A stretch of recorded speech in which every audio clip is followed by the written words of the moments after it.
बाबा जी की साजी नवाजी, गुरु प्यारी साध संगत जी, आप सभी को मेरा प्यार भरा राधा स्वामी जी। जैसे कि हम सब जानते हैं कि डेरे ब्यास में इन दिनों नामदान और सत्संग प्रोग्राम चल रहे हैं। तो 19 नवंबर दिन रविवार मौजूदा संत सतगुरु ने हमें सत्संग बख्शा। आदि निरंजन प्रभ निरंकारा, सब में वर्ते आप निरारा। ये 5वीं पातशाही श्री गुरु अर्जन देव जी महाराज का शब्द था।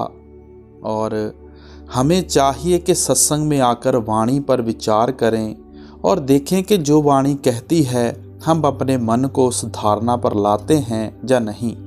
यही मौजूदा सतगुरु ने हमें समझाया कि अंजन का अर्थ है माया और निरंजन कहते हैं माया से रहित को। और बाबा जी ने समझाया कि जो माया है वो क्या होती है, जो निरंतर बदलती है वो माया है। और इस सत्संग में हमें क्या समझना है और किस तरह किसकी भक्ति करनी है, आज के सत्संग में हम श्रवण करेंगे। तो आइए आज का ये बड़ा ही रूहानियत भरा सत्संग हम श्रवण करते हैं। संत महात्मा समझाते हैं कि सत्य कभी नहीं बदलता और जो चीज़ बदलती है वह माया रूप है। परिवर्तन संसार का नियम है, इसलिए यह संसार भी माया रूप है। यह देखने में चाहे सच्चा और स्थायी प्रतीत होता है, मगर वास्तव में इसकी कोई असलियत नहीं। उस अविनाशी प्रभु और उसके परम धाम सतलोक के बिना बाकी सब कुछ क्षण भंगार और नाशवान है। गुरु तेग बहादुर जी की वाणी है, जैसे जलते बदबुदा उपजे बिन से नीत, जग रचना तैसे रची कहो नानक सुन मीत। श्री गुरु आदि ग्रंथ में भी आता है, ए जग धुएं का पहाड़। एक जगह और आदि ग्रंथ में आता है, ज्यों सुपना और पेखना ऐसे जग को जान, इनमें कुछ साचू नहीं नानक बिन भगवान। आप समझा रहे हैं कि दरिया में उठ रहे बुलबुले देखने में सत्य प्रतीत होते हैं, लेकिन उनका अस्तित्व पल भर के लिए होता है। धुएं या बादलों में से बने हुए पहाड़ वास्तविक और स्थायी नहीं होते। जब तक हम स्वप्न में होते हैं हमें स्वप्न में दिखाई दे रहे दृश्य सच्चे लगते हैं, पर जब आँख खुलती है तब पता चलता है कि वे केवल भ्रम थे। इसी तरह संतों महात्माओं ने मायावी संसार को मृग तृष्णा कहा है। मृग तृष्णा सत्य होने का भ्रम पैदा करती है, लेकिन इसकी असलियत कुछ नहीं होती। संतों महात्माओं ने जगत को नाटक या जादूगर का खेल कहा है। जब तक नाटक या खेल चलता है यह सुंदर, आकर्षक और सत्य लगता है, लेकिन नाटक या खेल की समाप्ति पर कुछ भी बाकी नहीं बचता। इसी तरह मायावी जगत देखने में सत्य पर वास्तव में झूठ है। एक महात्मा का कथन है, साधो आवे जावे सो माया, यानी जो कुछ बनता और नष्ट होता है सब माया का खेल है। माया जगत रूपी लीला का एक जरूरी अंग है। गुरु अर्जन देव जी कहते हैं, आवन जान एक खेल बनाया, आज्ञाकारी कीनी माया। माया उस प्रभु के हुक्म से पैदा हुई है और उसके हुक्म के अनुसार ही काम करती है। यह इस आवागमन के खेल का अभिन्न अंग है। ग्रंथ शास्त्र माया की व्याख्या से भरे पड़े हैं। इनमें माया की 2 शक्तियों के बारे में चर्चा की गई है। पहली आवरणमय शक्ति जो वस्तुओं के वास्तविक स्वरूप पर पर्दा डाल देती है, और दूसरी विशेषणमय शक्ति जो सत्य के असत्य और असत्य के सत्य होने का भ्रम पैदा करती है। जीवों को रचयिता के स्थान पर रचना के मोह में फंसाना और दृश्यमान संसार के शक्लों पदार्थों की सुंदरता से बांधकर उन्हें उनके स्रोत परमेश्वर और निज घर सचखंड से दूर रखना माया का मुख्य कार्य है। इसका बाहरी व्यवहार मीठा है, परंतु आंतरिक प्रभाव जहरीला है। इसलिए संत मत में इसको ठगनी, सपनी, नागन, चीनी में लिपटा जहर आदि कहा गया है। उस परम पिता परमात्मा के अलावा और जो कुछ भी हम देखते हैं, देखने में अवश्य सुंदर, सुहावना और लुभावना प्रतीत होता है, पर वास्तव में वैसा है नहीं। इस लुभावने जगत के प्रति मोह पैदा करना माया का खतरनाक खेल है। इस शत्रु का चरित्र है, यह शत्रु का चरित्र है जो हमें हमारी असल पूंजी से वंचित करके दुखों के कभी ना समाप्त होने वाले भंवर में फंसाकर रखना चाहता है। इसलिए माया को अविद्या, अज्ञानता और अंधकार की जड़ कहकर जीव को बार बार इसके भयंकर प्रभाव से सावधान किया गया है। गुरु अमरदास जी कहते हैं, माया होई नागनी जगत रही लपटाई, इसकी सेवा जो करे तिस ही को फिर खाई। आप उपदेश देते हैं कि माया आशा तृष्णा के प्रबल छल से निर्बल जीवों को बहकाकर ले जाती है। यह नागिन के समान है जो सबसे अधिक उन्हें डसती है जो इसकी पूजा करते हैं। माया के प्रसंग में सबसे अधिक ध्यान देने वाली बात यह है कि संतों महात्माओं ने संत सतगुरु द्वारा दिए जाने वाले सच्चे नाम के सिवाय बाकी हर प्रकार की पूजा या भक्ति को भी माया जाल में शामिल किया है। संत सतगुरु की बताई हुई युक्ति के अनुसार अपनी सुरत को अंदर उस नाम की ध्वनि और नाम के प्रकाश में लीन करने के अलावा बाकी हर प्रकार की पूजा या भक्ति माया का छल है। जब तप, पूजा पाठ, दान पुण्य, तीर्थ व्रत आदि हर प्रकार की भक्ति का फल जरूर मिलता है, पर उस फल को भोगने के लिए आत्मा मृत्यु लोक या देवलोक में कैद रहती है। सुरतों को अंतर में सच्चे नाम में लीन किए बिना जीव कभी भी आवागमन के बंधन तोड़कर परम पिता परमात्मा में लीन नहीं हो सकता। गुरु अमरदास जी कहते हैं, माया मोह जगत सभाया, त्रय गुण धीसे मोहे माया, गुर प्रसादी को विरला बूझे, चौथे पद लिव लगावणिया। आप कहते हैं कि त्रिलोकी तक की सारी रचना माया के प्रभाव के अधीन है।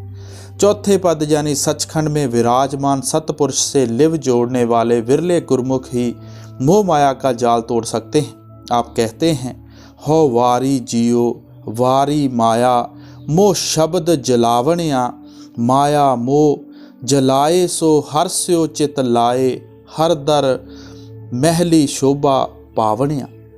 आपका भाव है कि वास्तविक बढ़ाई उन गुरमुखों की है जो शब्द की कमाई द्वारा माया का नाश करके परमात्मा से लिव जोड़कर उस हरि के सच्चे महलों में पहुंचने की सच्ची शोभा प्राप्त करते हैं। संतों महात्माओं ने मायावी जगत की जो भी त्रुटियां बयान की हैं, उसका असल उद्देश्य हमें यह समझाना है कि इस संसार की असलियत को समझकर यहाँ रहें और इसे अपना आदर्श बनाने की बजाय अमर अविनाशी धाम सतलोक की प्राप्ति को अपना आदर्श बनाएं।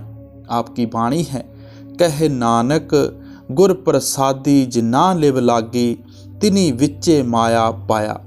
गुरु साहब उपदेश देते हैं कि मुख्य समस्या लिव या प्रेम की है। जिनका प्रेम माया से है वह सदा रचना का अंग बने रहते हैं और आवागमन के अनंत दुखों की चक्की में सदा पिसते रहते हैं। इसके विपरीत जो भाग्यशाली जीव सतगुरु की कृपा से अपनी लिव अंतर में परमात्मा के नाम से जोड़ लेते हैं, वे माया में रहते हुए भी प्रभु रूपी सत्य को प्राप्त कर लेते हैं। अपनी दूसरी कड़ी में गुरु साहब ने क्या फरमाया, वर्ण जात चिन्ह नहीं कोई, सब हुक्म श्रेष्ठ उपायदा। आप कहते हैं कि परमात्मा की ना कोई कौम है, ना मजहब है, ना उसका कोई रंग रूप है, ना वर्ण है। वह ना हिंदू है, ना मुसलमान, ना सिख, ना ईसाई। वह सबका परमेश्वर मालिक है। सारी दुनिया को अपने हुक्म शब्द से पैदा करता है। जब उसका कोई वर्ण, कोई मजहब नहीं, फिर हम क्यों लड़ते हैं? मजहबों और वर्णों के पीछे क्यों भटकते फिरते हैं? गुरु नानक साहिब की तालीम हमें मजहबी भेदभाव से बाहर निकालती है। वह कहती है, अंदर जाओ, मगर कोई सुनता नहीं। 184 जून सुभाई, मानस को प्रभ दी वड्याई। वाणी का एक एक लफ्ज करोड़ रुपए का है कि दिल में धारण करने वाला है। कि अब गुरु साहब कहते हैं कि सारी सृष्टि 84 लाख जोनियों में बटी हुई, कई लाख किस्म के वृक्ष, कई लाख किस्म के कीड़े पतंगे, कई लाख किस्म के पक्षी, कई लाख किस्म के पानी के जीव, कई लाख किस्म के भूत प्रेत, यक्ष, किन्नर, गंधर्व, इंसान, पशु वगैरह। यह संसार 84 लाख जोनियों का जेल खाना है। कहते हैं कि अगर कोई ऊंची से ऊंची पदवी, सबसे उत्तम जून है तो वह मनुष्य जन्म है।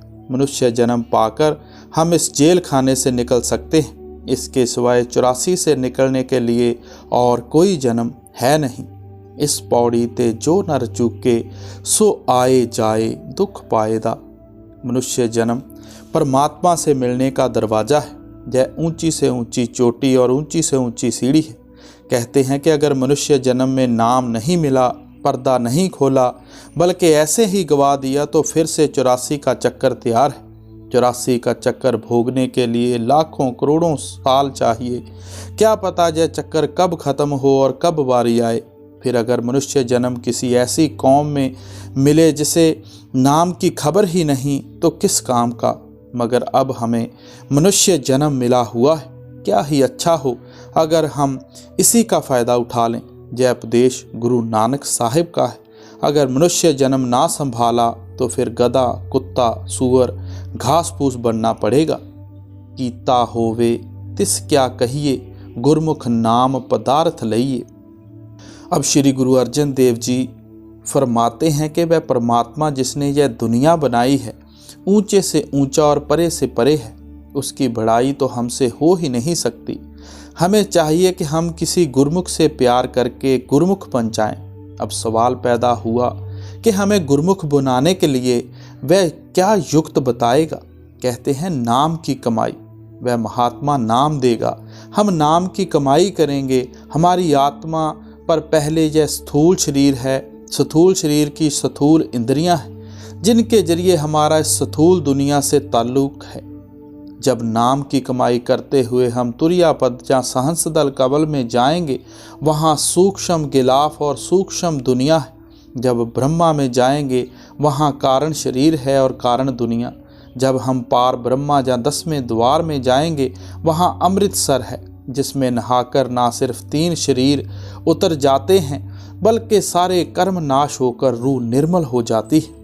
संत सिर्फ दुनिया में आने जाने के लिए इसके प्रारब्ध कर्म रख लेते हैं। यहाँ हम एक सूरज की तरफ मुंह नहीं कर सकते, मगर जब वहाँ पहुँचेंगे, हमारी रूह की अपनी रोशनी 12 सूरज की हो जाएगी, और जब सचखंड पहुँचेंगे, रोशनी 16 सूरज की हो जाएगी।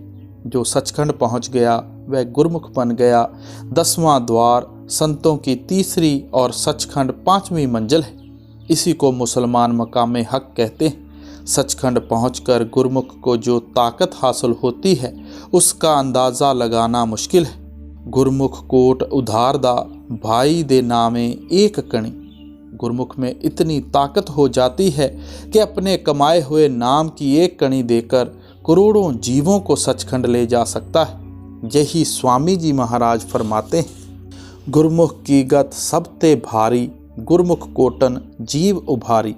कि गुरमुख की गत बड़ी ऊंची है। एक गुरमुख आता है, करोड़ों जीवों को नाम देकर सचखंड ले जाता है।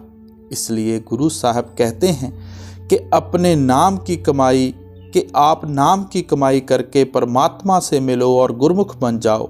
ना सिर्फ आप ही तरो, बल्कि सारी दुनिया को भी साथ ले चलो।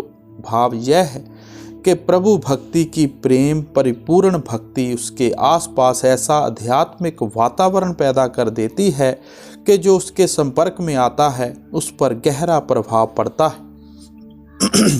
जिस आप भुलाए सोई भूले, सो बूझे जिसे बुझाएदा। दुनिया के 2 पक्ष हैं, एक मनमुख, दूसरे गुरमुख। जो गुरमुख हैं वे सीधी राह पर हैं, जो मनमुख हैं वे मालिक को भूले हुए हैं। कहते हैं, आप गुरमुख बनो, मनमुख बनकर क्या लेना है। हरख सोग का नगर एक किया, से उबरे जो सतगुर सरनिया। कहते हैं कि जो दुनिया है, पाप और पुण्य, दुख और सुख की एक नगरी है। कोई ऐसा आदमी नहीं जिसके सारे पुण्य हों, इसी तरह ऐसा मनुष्य भी कोई नहीं जिसके सारे पाप हों। क्योंकि अगर सारे पुण्य होते तो स्वर्गों में जाता, अगर सारे पाप होते तो नरकों में जाता। यह रंज और खुशी का शहर है। इसमें से छुटकारा कौन हासिल करते हैं? कहते हैं कि जो किसी गुरमुख से नाम लेकर कमाई करते हुए अंदर शब्द की लज्जत लेते हुए सचखंड में पहुंच जाते हैं। सो जब हम किसी गुरमुख की शरण में जाएंगे, वह कहेगा कि भाई तेरे अंदर शब्द है, प्यार के साथ अपनी रूह उसमें जोड़ दे। गुरमुख कहो या सतगुर, वह ना मजहब बनाता है ना ढाता है, बल्कि हमें मजहबों की कैद में से निकलने और परमेश्वर से मिलने के लिए आता है। कहते हैं जो कामल मुर्शिद की सोहबत में आ गए वे बच गए, बाकी सारे 84 के चक्कर में चले गए। त्रिहा गुणाते रहे निरारा, सो गुरमुख शोभा पाएदा। अब आप फरमाते हैं कि अगर किसी ने मुक्ति हासिल की है या मैदान जीता है तो गुरमुख बनकर जीता है, क्योंकि ब्रह्मा की चोटी तक तीनों गुण हैं। तीनों गुणों में मुक्ति नहीं। जो ब्रह्मा की मुक्ति है कल्प प्रयत्न है। अगर यह मुक्ति मिल भी गई तो म्याद खत्म हो जाने पर फिर दुनिया में आना पड़ेगा, खोटी खोटी जूनियों में जाना पड़ेगा। अगर हमेशा के लिए सच्ची मुक्ति लेनी है तो तीनों गुणों से पार चौथे लोक में आओ, जो त्रिलोकी, जहाँ ब्रह्मा को तय करके पार ब्रह्मा में पहुंच गया, सचखंड जाने का हकदार हो गया। अनेक कर्म किए बहुत तेरे, जो कीजे सो बंधन पेरे। अब कर्म कांड का हाल बयान करते हुए आप फरमाते हैं कि जिस तरह अगर हमें किसी शाहूकार से कुछ रुपया पैसा लेना हो तो भी उसकी वही में हिसाब है, अगर देना हो तो भी उसकी वही में हिसाब है। इसी तरह अगर हमारे पुण्य हैं तो भी धर्मराज से वास्ता है, अगर पाप हैं तो भी धर्मराज के दरबार में जाना पड़ता है। अगर पाप किए तो भी भोगने पड़े, अगर पुण्य किए तो भी भोगने पड़े। इसलिए संत कहते हैं कि कोई कर्म धर्म जप तप ना करे, सिवाय नाम के कोई कर्म नहीं जो बंधनों से याद करे।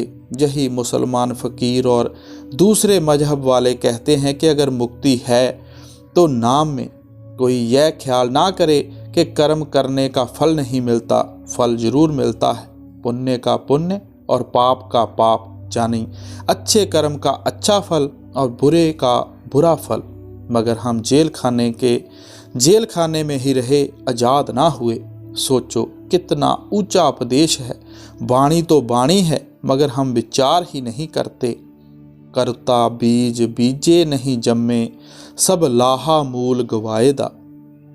अब कहते हैं कि ये कलयुग है, इसमें ना जप की जरूरत है, ना तप की, ना तीर्थ, ना मूर्ति, ना मंदिर, ना किसी और कर्म की। ये पिछले युगों में ठीक थे मगर कलयुग में नहीं। कलयुग में जीवों की उम्र थोड़ी है और शरीर कमज़ोर है, इसलिए कर्म विधि पूर्वक बन नहीं सकते। जिस तरह किसी जिमींदार के पास महीना 1.5 महीना वक्त है, अगर वह गेहूं बोएगा तो वह नहीं उगेगा, अगर चने बोएगा तो नहीं उगेंगे। फसल तो क्या होगी, बीज भी नाश हो जाएगा। सो कहते हैं कि कलयुग में सिवाय नाम के किसी कर्म का मौसम नहीं। जितने कर्म धर्म हैं सब कर्ता यानी बेमौसम के बीज हैं। सो इनके करने से नफ़ा तो क्या होगा, मनुष्य जन्म की पूंजी भी हाथों से चली गई। यही स्वामी जी का ख्याल है। कलयुग कर्म धर्म नहीं कोई, नाम बिना उधार ना होई। कि कलयुग में कोई कर्म धर्म नहीं, अगर है तो नाम। कलयुग में कीर्तन प्रधाना, गुरमुख जपिए लाए ध्याना। अब यह तुक समझने वाली है। कहते हैं कि कलयुग में ऊंचे से ऊंचा सिमरन, ऊंचे से ऊंचा भजन कीर्तन है। ये कितनी दुनिया बैठी है, सबके अंदर दिन रात कीर्तन हो रहा है, कभी बंद नहीं होता, बराबर जारी रहता है। वह तब बंद होगा जब मौत आएगी। वह कीर्तन प्यारे से प्यारा राग और प्यारे से प्यारी आरती है। जिस वक्त रूह उसके साथ जुड़ेगी, उसकी आशिक हो जाएगी, दुनिया के सारे स्वाद भूल जाएंगे। यही शेख फरीद कहते हैं, फरीदा शक्कर खंड निवात, गुड़ माखियों माझा दूध, सब्बे वस्तु मिठियाँ रब ना पूजन तुद। गुरु अर्जन देव जी भी यही कहते हैं, हर कीरत साध संगत है, सिर कर्मन के कर्मा। कि अगर कोई ऊंचे से ऊंचा कर्म है तो कीर्तन, जो आप सबके अंदर हो रहा है। आगे क्या कहते हैं, कहो नानक तिस भयो प्रापत, जिस पूरब लिखे का लहना, जिसके बड़े ऊंचे भाग हों वह सुनता है। बाकी सारे खाली आए और खाली चले गए। अगर किसी के घर करोड़ रुपया दबा हो, वह अपना घर ना संभाले, रुपया ना निकाले, बल्कि बाहर कौड़ी कौड़ी मांगता मर जाए, उसे उस रुपये का क्या फ़ायदा। वह जैसे आया वैसे चला गया। कीर्तन कहो या नाम, बेशक शब्द कह दो, वह किसी जुबान में नहीं, ना तुर्की, ना फारसी, ना हिंदी, ना अंग्रेजी, ना कोई और। हिंदू होकर अंदर जाओ वह मिलेगा, मुसलमान ईसाई होकर अंदर जाओ वह मिलेगा, यहूदी होकर अंदर जाओ वह मिलेगा, किसी और मजहब के होकर अंदर जाओ वह भी मिलेगा। वह सारी दुनिया का एक ही और साझा है। जब तक हम गुरमुख नहीं बनते उस दौलत को ले नहीं सकते। आप तरे सगले कुल तारे, हर दरगह पत स्यों जाएदा। अब कहते हैं कि उस कीर्तन या नाम को अंदर सुनता है। आप कहते हैं कि जो उस कीर्तन या नाम को अंदर सुनता है वह ना सिर्फ आप ही तर जाता है बल्कि अपने कुटुंब और कुल को भी तार लेता है। भाव यह है कि प्रभु भक्ति की प्रेम परिपूर्ण भक्ति घर में ऐसा आध्यात्मिक वातावरण पैदा कर देती है कि जो सब सदस्यों पर गहरा प्रभाव डालती है और वह प्रभाव पीढ़ियों तक चलता है।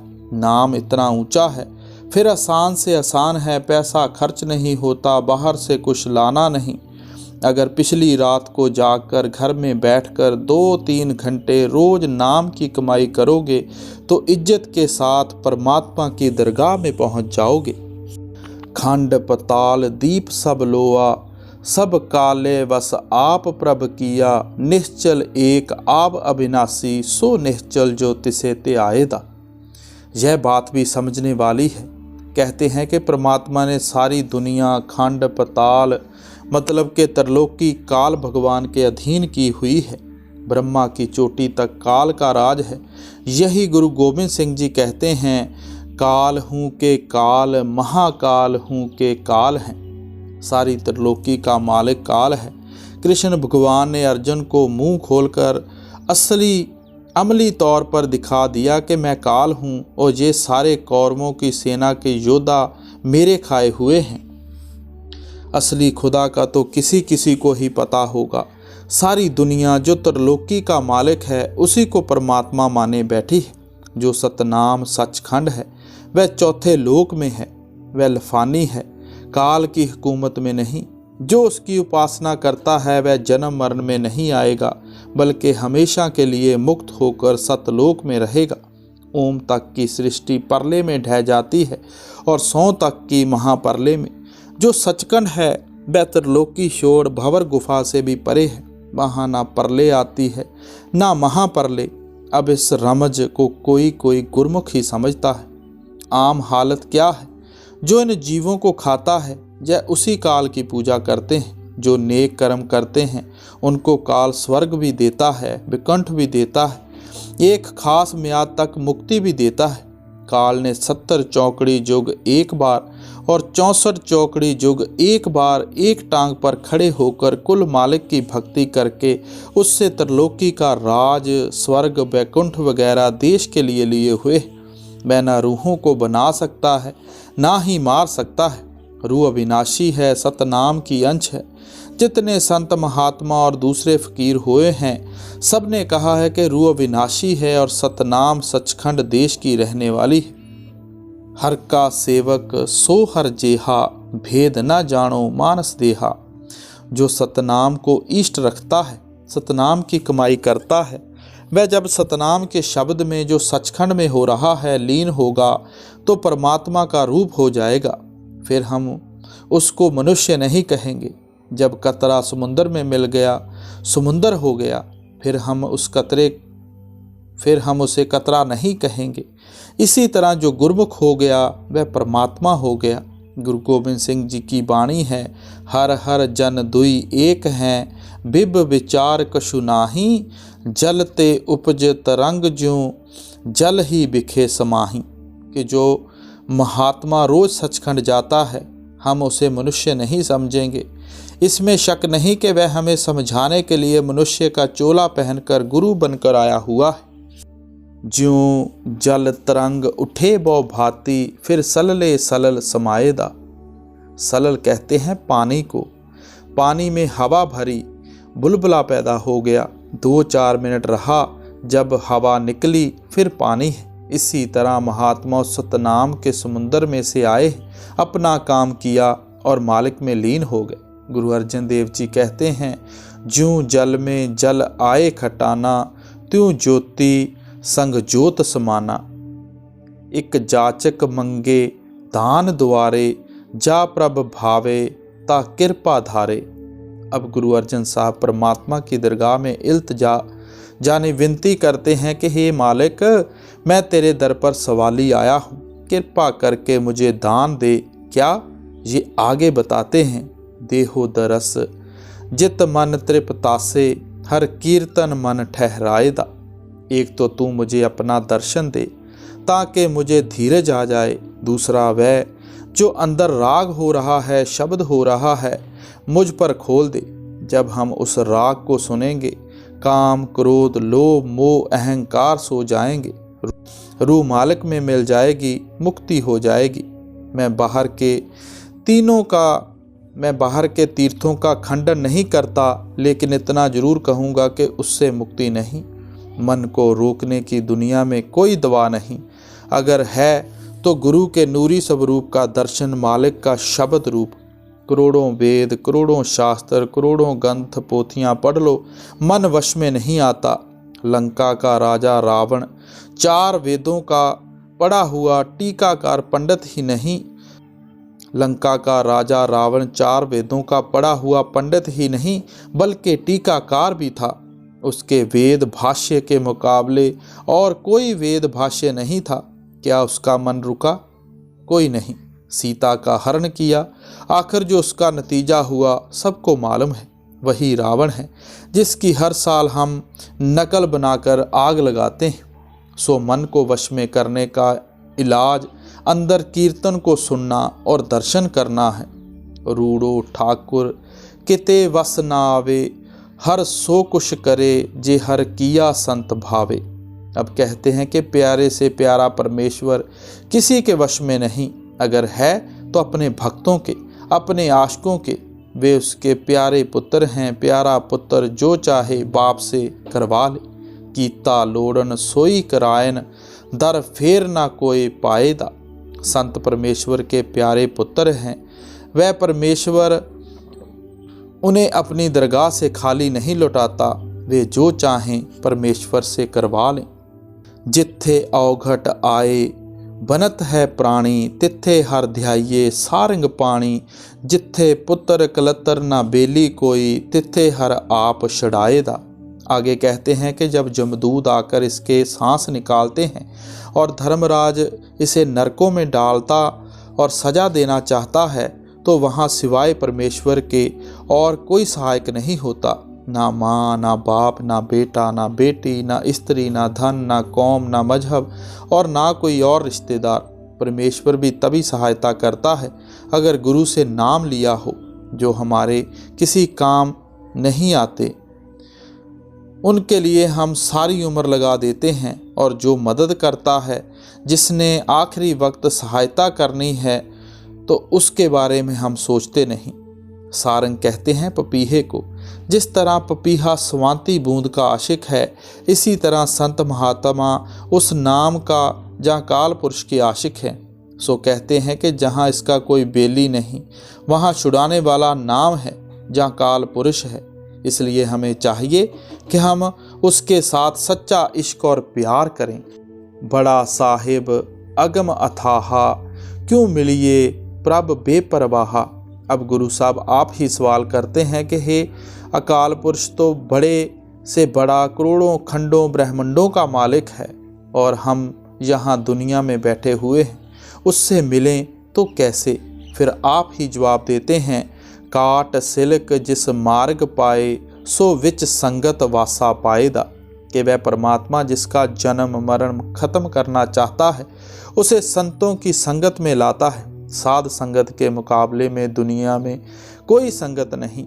इसमें आकर शराबी शराब छोड़ देते हैं, कबाबी कबाब छोड़ देते हैं, चोर चोरी छोड़ देते हैं, दुराचारी दुराचार छोड़ देते हैं। सो परमेश्वर के पास आकर कोई बख्शने का या अपने साथ मिलने का जरिया है तो साध संगत। हुक्म बूझे सो सेवक कहिए, बुरा भला दुई समसर सहिए। अब कहते हैं कि परमात्मा का सेवक कब बनता है? फिर आप ही जवाब देते हैं कि जब उसके हुक्म को समझें। जिस पावर ने दुनिया बनाई है, बेशुमार खंड ब्रह्मांड बनाए हैं, उनका नाम है हुक्म। उसी को मुसलमान फ़कीर कलामे इलाही संत नाम और वेद नाद कहते हैं। जो उस नाम की कमाई करता है वह सच्चा सेवक या गुरमुख है। बाकी सारे मनमुख हैं। ऊंचे से ऊंचा भजन, ऊंचे से ऊंची रहनी और मालिक की बड़ी से बड़ी कृपा क्या है? हम उसके हुक्म में रहकर उसका भजन करें। वे चाहे दर दर भीख मंगाए, चाहे राज कराए, नंगा रखे, भूखा रखे, हम उसके भजन को ना छोड़ें और उसकी रज़ा में राज़ी रहें।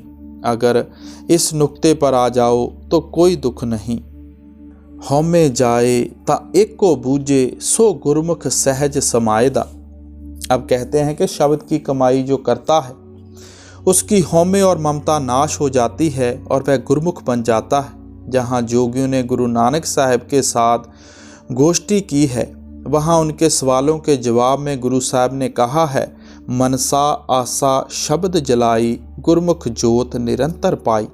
हम हुक्म को समझते नहीं, जानी मानते नहीं। अगर कारोबार में फ़ायदा हुआ तो हंसने लग पड़े, नुकसान हुआ तो रोने लग पड़े। कहते हैं जो गुरमुख बनकर शब्द की कमाई करेगा वह सहज अवस्था में चला जाएगा। यह हुक्म मानने का फ़ायदा है। हर के भगत सदा सुखवासी, बाल सभाए अतीत उदासी। कहते हैं कि जो परमात्मा के भक्त हैं उन्हें कभी दुख आता ही नहीं, क्योंकि वह सदा परमात्मा की रज़ा में राजी रहते हैं। वे अतीत यानी माया से रहित हैं और हर वक्त परमेश्वर के ध्यान में लीन रहते हैं। उनका स्वभाव 40 दिन के बच्चे की तरह होता है। 40 दिन के बच्चे को जहाँ मर्जी रखो, जिस तरह मर्जी उसके साथ सलूक करो, उसे कोई परवाह नहीं। उसे लोहा पकड़ा दो, लकड़ी दे दो या सोना, उसके लिए सब एक जैसे हैं। उसे कोई भेद नहीं। अनेक रंग करे बहुभांति, जो पिता पूत लड़ाएदा। जिस तरह बाप अपने प्यारों पुत्रों को खेलते देखकर खुश होता है, इसी तरह परमात्मा अपने भक्तों को देख देख कर खुश होता है। अगम अगोचर कीमत नहीं पाई, ता मिलिए जा ले मिलाई। अब कहते हैं कि परमेश्वर बेअंत है, ला इंतहा है, उसका अंत किसी ने नहीं पाया। हम उससे कब मिल सकते हैं? जब हमारे हृदय में कोई महात्मा नाम डाले, हम कमाई करके दरगाह में पहुँचें, गुरमुख बने। यही उससे मिलने का तरीका है और कोई नहीं। अगर वह मालिक कृपा करके महात्मा के ज़रिए हमारे हृदय में नाम की रोशनी डालकर अपने साथ मिला ले तो हम मिल सकते हैं, नहीं तो हमारी ताकत नहीं कि हम उससे मिल सकें। वहाँ परमात्मा के पास ना मन जा सकता है, ना बुद्धि और ना कोई और चीज़। यह उसकी अपनी बख्शिश है कि वह किसी को भी अपने साथ मिला ले। गुरमुख प्रकट भया तिन जन को, जिन धुर मस्तक लेख लिखाएदा। अब कहते हैं कि कौमों की कौमें, मजहबों के मजहब, देशों के देश गुरमुखों से खाली पड़े हुए हैं, उन्हें कोई गुरमुख नहीं मिलता। अब सवाल पैदा हुआ कि गुरमुख किन्हें मिलता है? तो कहते हैं कि जिन्हें धुर दरगाह से हुक्म होता है कि इनका जन्म मरण ख़त्म करना है, उन्हें गुरमुख मिलता है, नहीं तो अन्य लोगों के नज़दीक भी नहीं आता। हमें मालिक का धन्यवाद करना चाहिए जिसने गुरमुख से मेल करा दिया, नहीं तो हम करोड़ों जन्मों के पापी नाम की तरफ कब आ सकते थे। तू आपे करता कारण किया, सृष्टि उपाय धरी सब धरना। अब कहते हैं कि हे अकाल पुरुष, तू सब कुछ आप ही करने वाला है। अगर ज़मीन बनाई है तो तूने आप, अगर आसमान बनाया है तो तूने आप, अगर दुनिया बनाई है तो तूने आप। मतलब कि जो कुछ बनाया है तूने आप ही बनाया है, इसलिए जो कुछ है तू ही तू, तू ही तू है। जन नानक शरण पया हर द्वारे, हर भावे लाज रखाएदा। अब गुरु अर्जन साहब प्रार्थना करते हैं कि हे परमात्मा, मैं तेरे द्वार पर तेरी शरण में आ गया हूँ, तू कृपा करके मुझे अपने साथ मिला ले, मुझे बख्श ले, बख्श ले, बख्श ले। सो गुरु प्यारी साध संगत जी, आज का फरमाया हुआ मौजूदा संत सतगुरु का सत्संग हमने श्रवण किया। हमें इस सत्संग में से ये सीखना चाहिए कि भक्ति कैसे करनी है, क्यों करनी है, किस कायदे से करनी है। बात सिर्फ एक नुक्ते पर आकर ख़त्म होगी कि क्या हम भजन सिमरन कर रहे हैं। अगर नहीं कर रहे तो ज़रूरी है कि हम स्टार्टिंग ज़रूर करें, थोड़ा थोड़ा टाइम निकाल कर थोड़ा थोड़ा टाइम बढ़ाते जाएं। यही गुरु की मौज है, इसी में मौजूदा संत सतगुरु खुश होंगे। सो हमें भी चाहिए मौजूदा संत सतगुरु को कुछ करके दिखाएं, कुछ बन के दिखाएं। राधा स्वामी जी।